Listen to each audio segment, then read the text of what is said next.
Hello everyone, my name is Shroomraver.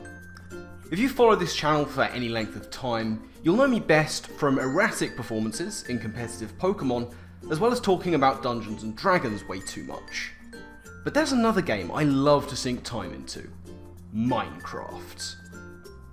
However, much as with most other games, I'm not very good at it. And while I want to one day have a full playthrough, I'm building up to that with some non-vanilla runs. The last one I did was a randomised skyblock challenge, but today we're starting a brand new adventure, beating Minecraft in Superflat mode.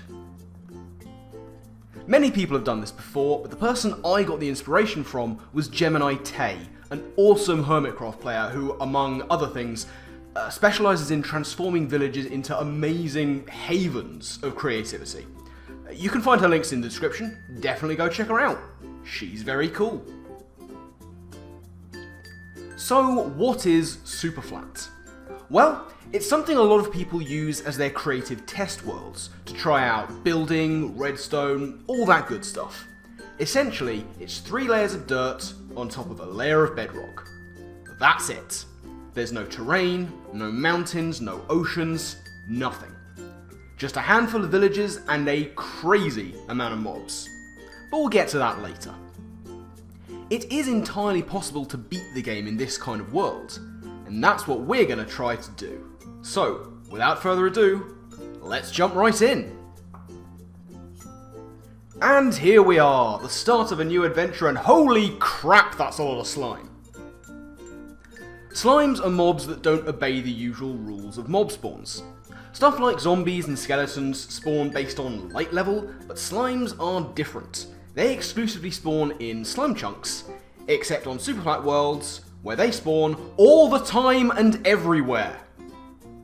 No matter how much I try and fence them out.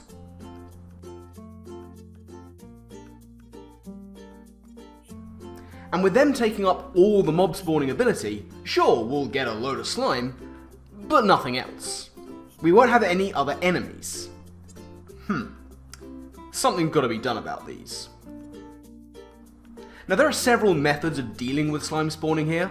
Slime pits, slime moats, slime cages, but we're gonna go with good old-fashioned science!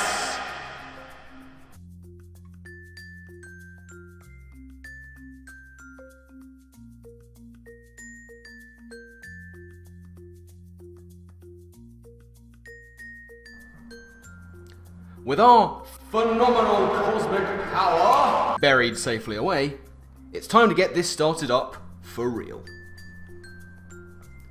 So, in a Minecraft world with no mining, how do we beat the game? How do we even get building materials, weapons, armor, any of this? Well, the key is villages. Villages are some of the few structures that can spawn in a Superflat world, and the villagers are the lifeblood of beating this version. Trading is absolutely king, and we're going to need all the help we can get. But that's a problem for future Shroom to deal with. For now, we need to select a promising village to make our home. Raiding villages for their supplies might seem a little mercenary, but we're only going to live in one of them, so the others are, let's just call them collateral damage.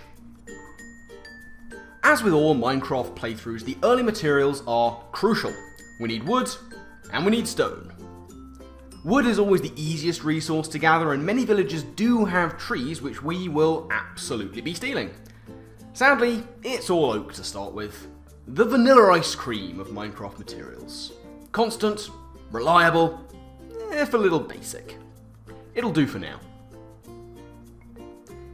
In terms of our chosen village, we need something manageable. Not too big, not too widespread, with a decent amount of villagers. One of the most important buildings to find is the blacksmith, the only way of getting obsidian, as well as early iron and potentially diamonds. Getting a little unlucky here with that, but hey, we got a saddle. Travel between villages is tiring stuff, especially since we have to maintain our own farms and monitor our hunger pretty heavily. A horse is going to help out with that in a big way. We will also need some more iron, so sorry Mr. Iron Golem, but my need is greater than yours right now.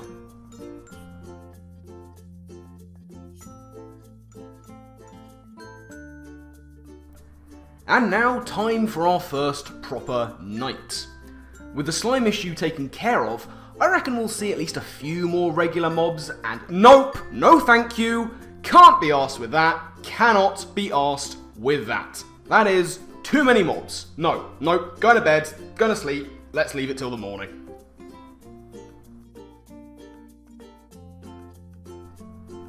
And we found a horse! Pretty fast little guy too, and holy heck he can jump.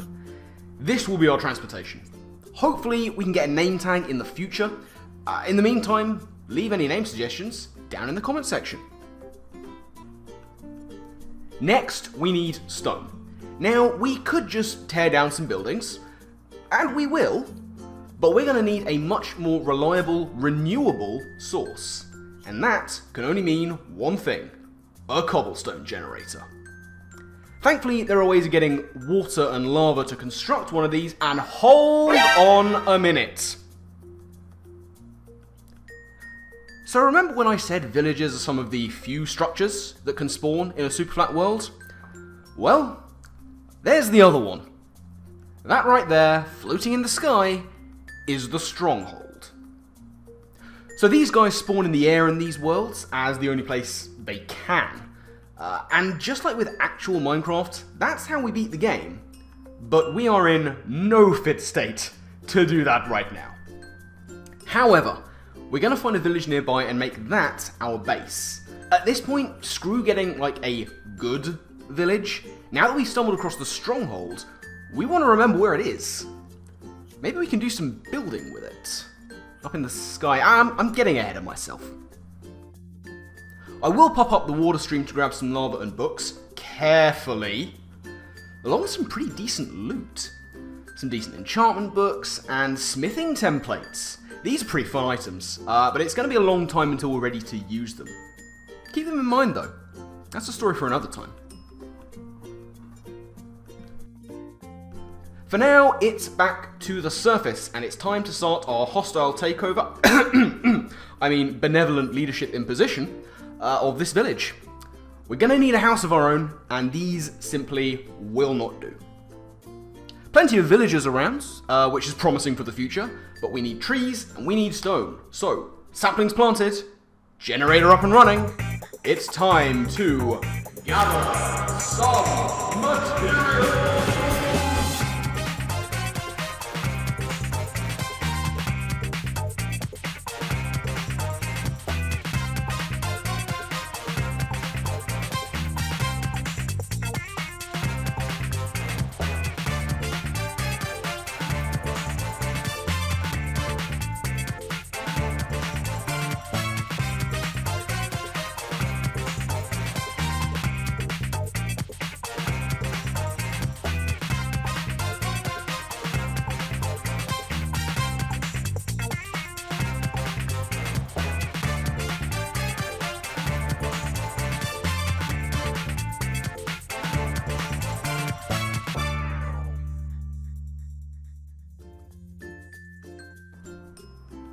Okay, that's done. We're probably going to have to keep going back and forth getting more stuff, but at least we have a stone cutter. Now, I'm no builder, but watching other Minecrafters like Wadzy, Filzer, Pearlescent Moon, Mumbo Jumbo, Grian, and the aforementioned GeminiTay has given me plenty of instructional value. So I'm going to do my best to build a half-decent house.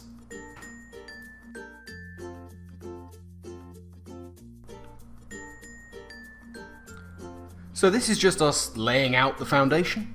Stone is going to be the best thing for this. Again, it's sort of building method that I've learned through watching others. Building in squares of 5 allows for some pretty good positioning. We're working with cobblestone as the main part of the base. As you'll see, we're just smelting up some of that cobble to make into eventual stone bricks for the pillars. A shovel is going to be very necessary for digging out that floor, as you'll see here.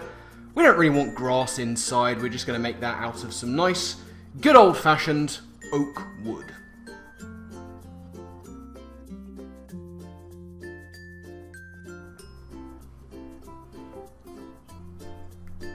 And back to the cobblestone generator because, like I say, we're always going to need to go back to it.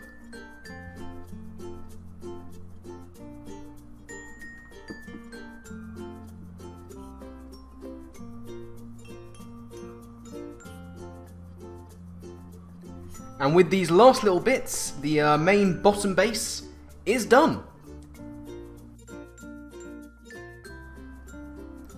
Dude, what are you doing? That is my bed. Going with more oak wood to form the next layer, to put stuff on top of. And nearly dying. Thanks, Iron Golem. Real helpful.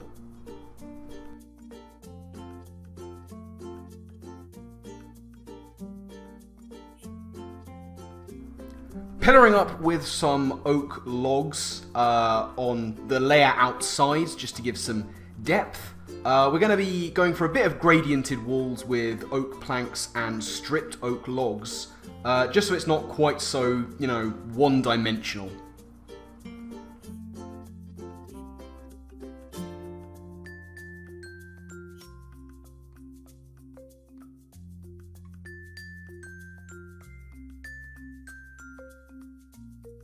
The roof is something that caused me problems. A lot of problems. Like I say, I'm no great builder. I can barely put together a roof on a square house, and we had some uninvited guests who, well, we got rid of them. But yes, the roof, not something that I was able to do very easily. I had to tear it down and rebuild it several times. We don't have a lot of material, so it's all being made out of cobble, which I guess didn't really help either, because there was no differentiation between levels and layers. But we got there in the end. Just had to remove it on occasion, get some more cobblestone, of course. Never going to be enough of that stuff.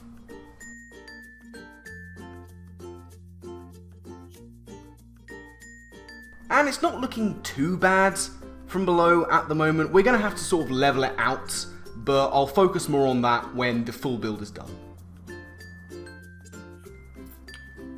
And there we go! We ran into some trouble because, well, I suck at building. This took me several hours. I'm not embarrassed, you're embarrassed. But I reckon it's not half bad. We've got some lovely storage space on the ground floor, and a nice staircase up to the main living area. I'll get to decorating when I have some more ability to do so, but at least these trapdoors will stop villagers from getting into my new home, which they love to do.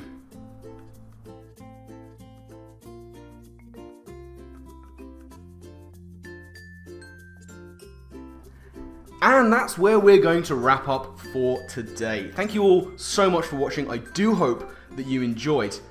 Next time, we'll get started on the necessary material gathering that will enable us to properly go in with villager trading.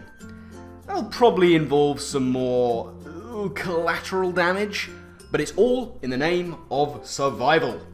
Hope to see you then. If you want to see all this live without the cuts, then you can head on over to my Twitch channel. Link down in the description. Not sure how frequent the streams will be, but that's half the fun. Anyway, I'm going to get on out of here. I've rambled on for far too long. So, my final thank you to you all for watching, and I guess with that, I will see you next time. Laters!